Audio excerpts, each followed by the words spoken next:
So in the last session we were talking about the TS of young anther and how microsporogenesis forms and how microspores form or produces. So today or in this session we will have a quick reply or recall of the TS of young anther and how the microspores develop or how these microspores forms. We will have a quick reply of this. So this is the young anther, TS of young anther, and as I told you there are 4 layers. This is the first layer, epidermis, and this epidermis layer is protective in nature or it gives protection to the anther. Endothecium is the second layer and the cells are radially arranged, and the endothecium cells are thickened by callus, and the next layer is a middle layer and it is of 3 to 4 layers and the cells are loosely arranged. The fourth layer is tapetum. The tapetum is the nutritive layer, it gives nutrition to the microspores, and the inner content or the inside the tapetum there are sporogenous tissue. The sporogenous tissue will be like this when the anther is young, like compactly arranged. However, the anther matures, the tissues or the tapetum it get little bit wider. As I told you, this is how it get wider, and the cells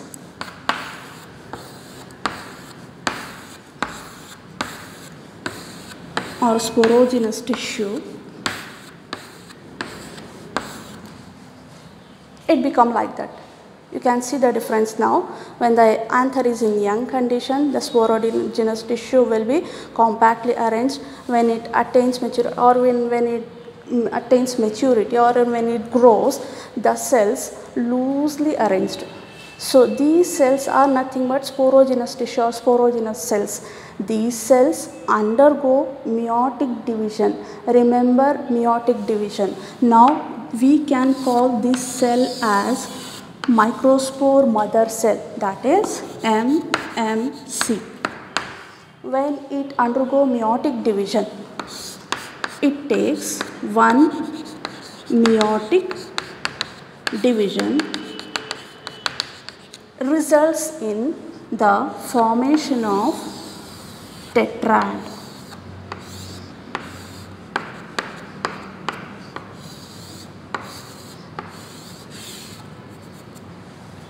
So here there are 3 cells, one more cell will be behind to this, or in the easy way you can take down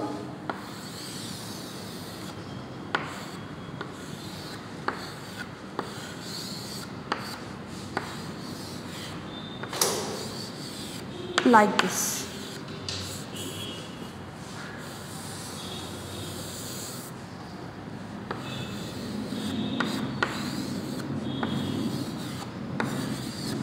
Okay, so this is the microspore tetrad. So now we have microspore mother cell. It has undergone the meiotic division and results in the formation of microspore tetrad. The process is known as microsporogenesis.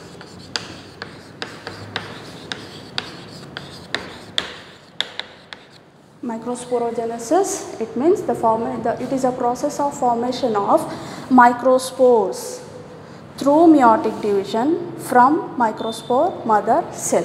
From where it comes, the microspore mother cells, these are nothing but the sporogenous cells. So these sporogenous cells, where it will be inside the tapetum. The tapetum function is it provides nutrition to the sporogenous tissue. So here we go. So it is in a tetrad or it is in a associative manner, like they all combine with each other. Slowly they dissociate. Dissociate means they will get separate. After separation we have 4 circular like structure we find here. Here is the associative manner, or we can call it as microspore tetrad, from where it comes from the meiotic division. So when it dissociates slowly, we will get 4 microspores.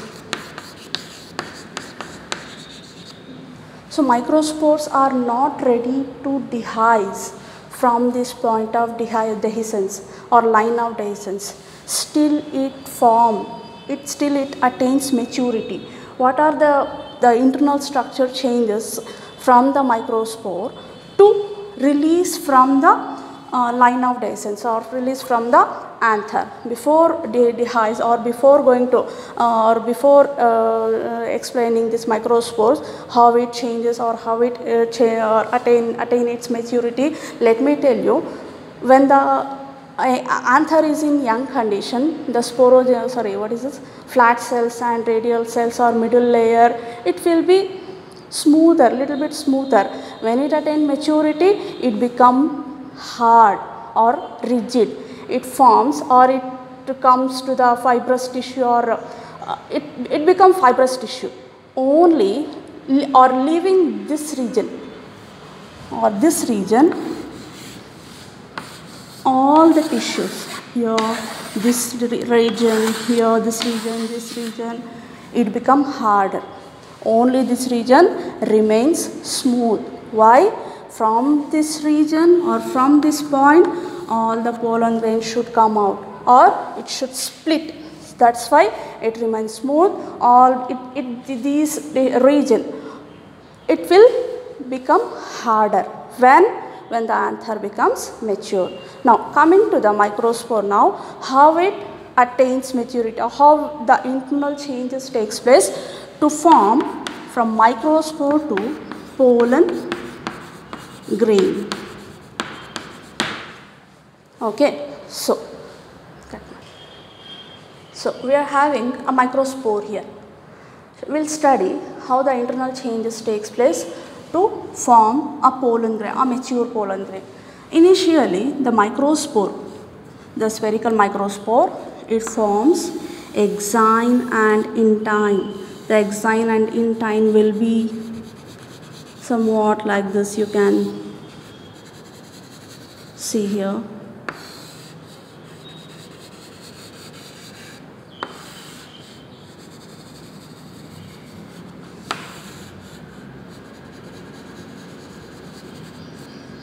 So this is the outer layer or exine and the intine or inner layer, and the cytoplasm is covered by a thin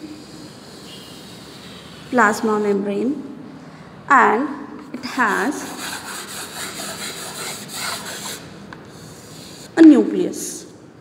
So this is the nucleus, cytoplasm, exine and intine. Okay, so initially the first thing is karyokinesis occurs. Karyokinesis is, it means mitotic division. Mitotic division, it means only the cytoplasm, this content, only in this region mitotic division takes place. So mitotic division means we have a nucleus here. This nucleus divides first. How it divides?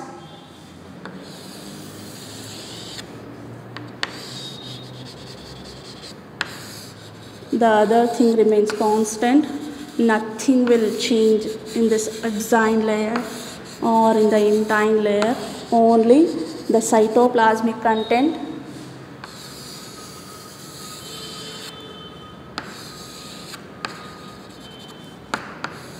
it gets changed. So we have, so I have done with the karyokinesis. One nucleus, it get divided into two. Okay, so one nucleus is there, one more nucleus is there. After the karyokinesis, cytokinesis occurs. So the cytokinesis is little bit vary. Like in the class 11 we studied cytoplasm. Like cytokinesis means if it is a cell after reaching the chromosomes to opposite poles, exact at the center the cytokinesis was like a furrow forms, cytoplasm divides equally, but here it won't happen. The cytoplasm, it divides unequal. the maximum content of the cytoplasm goes to one pole and a little portion of the cytoplasm comes to one more pole. So, by this we can see an unequal division takes place in the pollen grain. Karyokinesis has done, cytokinesis also done, only the thing is the division or it is unequal. Now, this part is known as vegetative cell, or this cell is labeled as vegetative cell or tube cell, and the unequal, the second one, or here I have drawn here, no. So, this cell is labeled as generative cell. So, vegetative cell or tube cell, keep this in mind. In 2014 they have asked for 5 marks to explain the structure of pollen grain. Okay, so exine, intine, plasma membrane, unequal division has taken place. So, this is the vegetative cell, generative cell. Slowly this generative cell, it comes to or it flows in the vegetative cell. Okay, it is not a rule, it should be here in the in this pole itself, it float or it comes to the middle of the vegetative cell. It won't get mixed, it will be remain as it is, but it floats everywhere. Okay, so generative cell. Next, after this, so we have one more structure here. It is same, nothing is changed here, it is same. The outer exine, just label it one more time. Exine, intine, vegetative cell and generative cell. So, if you see this exine, it is not a complete layer. Some breaks are there, some openings are there. Do you think why it is? So, let me tell you the features of exine here. Exine is the outer layer of pollen grain. So, I am taking the name as pollen grain because already it comes to a complete a complete structure we got here. So, this is not complete structure, this is the complete structure. The microspore, in the internal changes takes place, it has taken place in the microspore. The cytoplasm or the karyokinesis occurs first and then cytokinesis. After the cytokinesis we got some little bit change in the microspore, and that microspore is considered as pollen grain.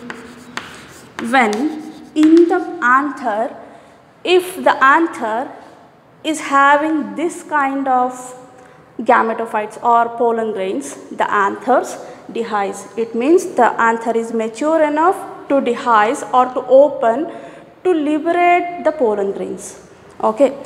So, we were talking about the exine here. The exine is the outer layer of pollen grain and it is made up of an organic substance known as sporopollenin. This is the hardest or most resistant organic material in the world. It is resistance towards the towards the temperature, to the acid, enzymes, alkali. Nothing will change or change takes place if it get exposed to high temperature or to acidic or to alkali or to any enzyme. So, this is the most resistive organic matter present in the exine layer. And coming to the intine, inner layer of pollen grain. Inner layer is made of cellulose and pectin.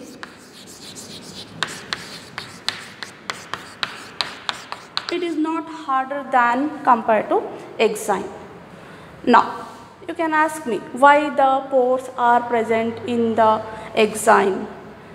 Now let me tell you, these pores are nothing but here sporopollenin do not get deposited, has not deposited.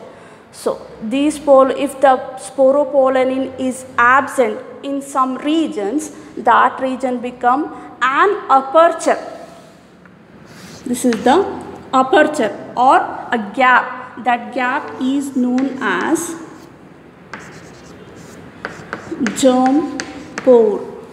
A small aperture. Aperture is because of the failed to deposit of sporopollenin. Where the sporopollenin do not get deposit, that place or that areas are considered as apertures. That apertures scientifically known as germ pores of pollen grain. Now tell me, what is the function of germ pore? So the pollen grain, what actually it is doing, it should get fertilized with the female gametophyte. Here we are having the male gametophyte, and vegetative cell do not involve in the fertilization, only the generative cell involved in the fertilization. Only this vegetative cell forms pollen tube. Just think the pollen grain dehisced from the anther. It has deposited on the stigma of the flower of same species. Just think we are having a pollen grain here, having exine, intine, everything will be there. So to reach the female gametophyte, how it will reach? What is the way or what is the pathway to travel these male gametophyte to the female gametophyte or to the ovary? That pathway or that way generates this vegetative cell. It forms a pollen tube which carries gametophytes.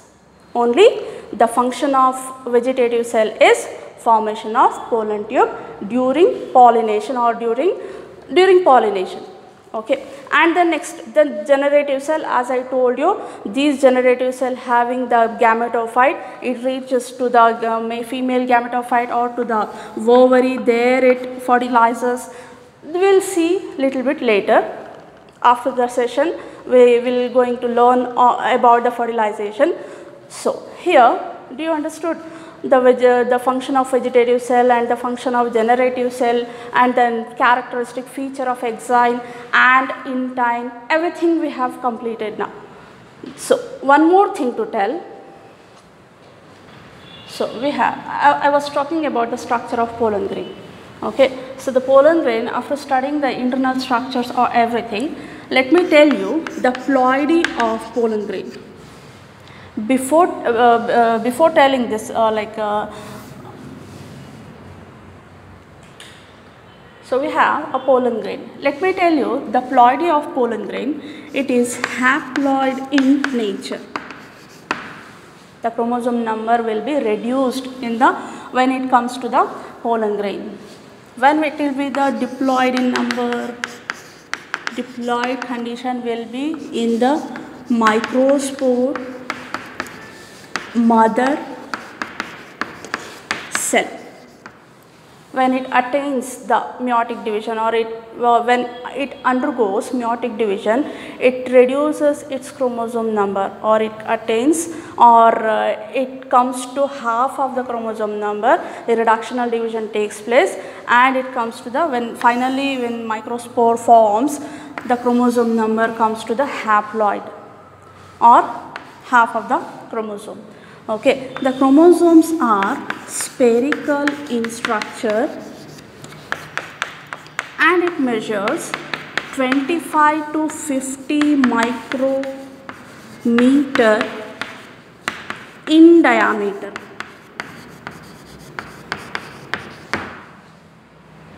And it is highly most resistance organ in plants. Wherever it goes, nothing will happen, or wherever it sits, nothing causes to the pollen grain, because it get covered by a hard or rigid organic substance known as sporopollenin. Now, what is the viability of pollen grain after liberating or after dehiscing from the anther? How many times, or at what period it remains alive? Viability, if we talk about the viability of pollen grain, it is alive only for 30 minutes. In some species, the pollen grains remains viable 2 to 3 months.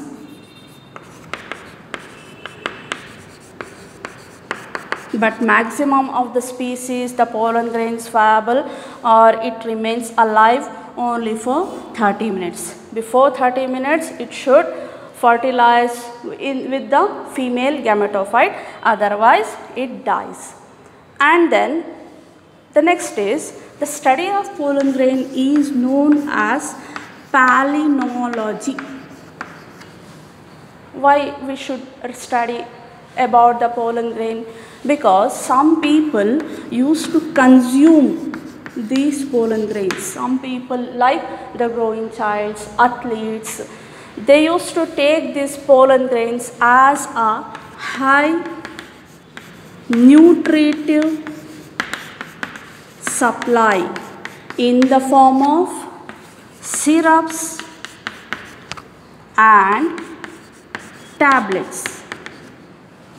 Nowadays they have started consuming the pollen grain because it is a high nutritive in nature, or high nutritive, so that they will get much energy or much calories by consuming the pollen grain.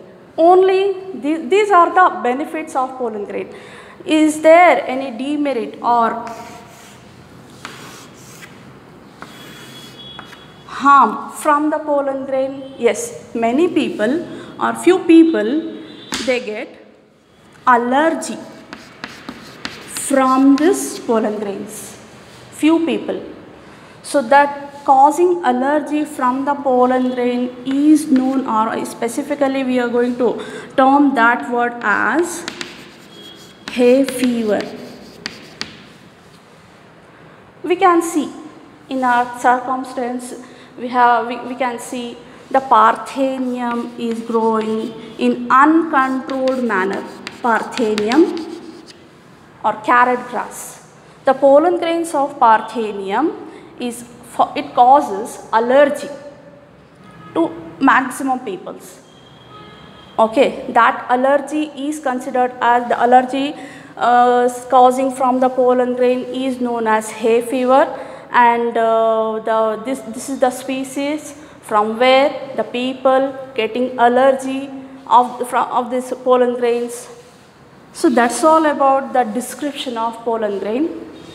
So now this is the assignment or the questions related to yesterday's session and today's session. So you have 6 questions here. The first 3 questions you have to answer for 5 marks. So these 3 are the 5 mark question. You have to describe the structure of pollen grain by drawing the diagram. Draw neat label diagram of LS of typical flower. Longitudinal section of typical flower you have to draw, and the young anther, tears of young anther you have to draw and you have to explain it.